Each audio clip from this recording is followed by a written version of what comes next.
Hello students. Exercise 3.1 में हम implicit functions का डेरिवेटिव फाइंड करने जा रहे हैं। इससे पहले हमने एक्सप्लिसिट फंक्शंस का डेरिवेटिव फाइंड किया था। डेरिवेटिव फाइंड करते हुए फंक्शन को पहचानना बहुत ही ज़रूरी होता है, क्योंकि आप हर फंक्शन के अकॉर्डिंग फार्मूला, टेक्निक या कोई रूल अप्लाई करते हैं। इम्प्लिसिट फंक्शंस का डेरिवेटिव लेते हुए वो रूल्स भी अप्लाई होंगे जो हम पहले से पढ़ चुके हैं। अक्सर स्टूडेंट्स को इम्प्लिसिट और एक्सप्लिसिट फंक्शन में कन्फ्यूजन रहती है, यानी इक्वेशन को या फंक्शन को देखते ही वो पहचान नहीं पाते कि ये एक्सप्लिसिट है या इम्प्लिसिट है।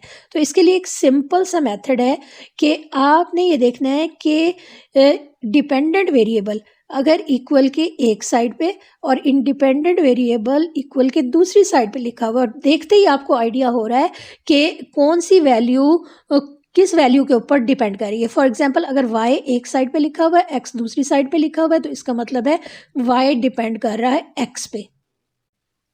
और अगर x y एक ही इक्वेशन में मिक्स करके लिखे हुए हैं, x इंडिपेंडेंट है, y डिपेंडेंट है, लेकिन ये एक ही इक्वेशन में मिक्स करके लिखे हुए हैं और ऐसे लिखे हुए हैं कि हम इनको आसानी से सेपरेट नहीं कर सकते, तो ऐसा फंक्शन एक इम्प्लिसिट फंक्शन कहलाएगा। अब इस कॉन्सेप्ट को हम क्वेश्चंस में अप्लाई करते हैं ताकि हमें ये कॉन्सेप्ट अच्छे से क्लियर हो जाए।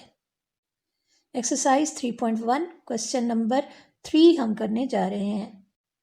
इस क्वेश्चन में हमारे पास एक इम्प्लिसिट फंक्शन है जिसको सॉल्व करने के लिए हमने बोथ साइड पे d/dx यानी डिफरेंशियल ऑपरेटर लिखा, और इसके बाद सम रूल अप्लाई करते हुए हमने लेफ्ट साइड पे दोनों टर्म्स को अलग अलग कर दिया है। और ये राइट साइड पे हमारे पास है a पावर 3/4, इसको हमने 0 लिख दिया। क्यों लिख दिया, इसके लिए हम ये रूल देख लेते हैं। कांस्टेंट फैक्टर रूल, डेरिवेटिव में हम कांस्टेंट फैक्टर रूल के बारे में पढ़ चुके हैं। कांस्टेंट अगर अलग से लिखा हुआ है तो इसका डेरिवेटिव 0 होता है। अगर हमारे पास कांस्टेंट फर्स्ट कर लेते हैं कि a है तो इसका डेरिवेटिव 0 होगा। कांस्टेंट 5 है, डेरिवेटिव 0 होगा। कांस्टेंट 100 है, डेरिवेटिव 0 होगा। ऐसे ही कांस्टेंट अगर a पावर 3 है तो भी डेरिवेटिव 0 आएगा। और अगर कांस्टेंट a पावर 3/4 है तब भी कांस्टेंट का डेरिवेटिव 0 आएगा, अगर कांस्टेंट अलग से लिखा हुआ है तो, अगर इसके साथ कोई वेरिएबल नहीं है। पावर रूल, इसको भी हमने क्वेश्चन में अप्लाई करना है। x पावर n हो तो उसका डेरिवेटिव होगा n(x पावर n-1), यानी अगर हमारे पास x² है तो हम लिखेंगे 2x पावर 2-1, यानी n की जगह पे हमने 2 पुट कर देना है।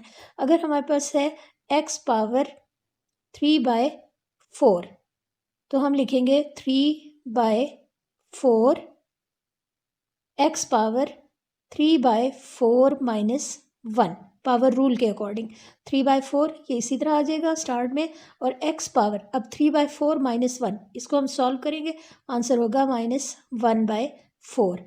ये हमने पावर रूल अप्लाई करना है।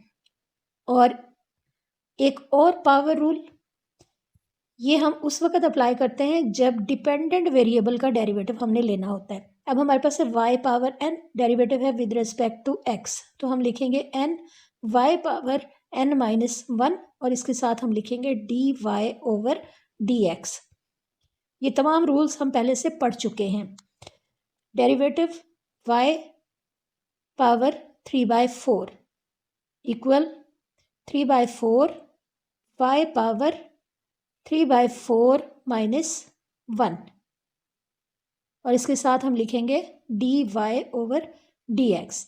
इसके बाद हमने इस पावर को सॉल्व करना है। 3/4 y पावर 3/4-1 का मतलब है -1/4, और इसके साथ dy/dx लिखेंगे।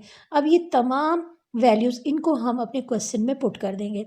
x पावर 3/4 इसका डेरिवेटिव हमने फाइंड कर लिया है, 3/4 x पावर -1/4 ये लिख देंगे।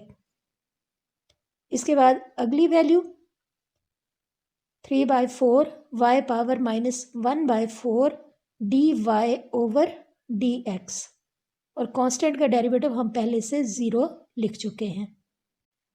अब फर्स्ट टर्म, इसको हम इक्वल के दूसरी साइड पे ले जाएंगे। अब यहाँ पे लेफ्ट साइड पे रह जाएगा 3/4 y पावर -1/4 dy/dx, और 3/4 एक्स पावर -1/4, ये वैल्यू जब राइट साइड पे जाएगी तो इसके साथ माइनस साइन आ जाएगा। अब बोथ साइड पे 3/4 सेम वैल्यू है इक्वल के, तो इसको हम कैंसिल कर देंगे। अब हमारे पास ये जो y पावर -1/4 है, इसको हम इक्वल के दूसरी साइड पे ले जाएंगे। हमारे पास dy/dx equal minus x power -1/4 और y पावर -1/4 ये डिनोमिनेटर में आ जाएगी वैल्यू।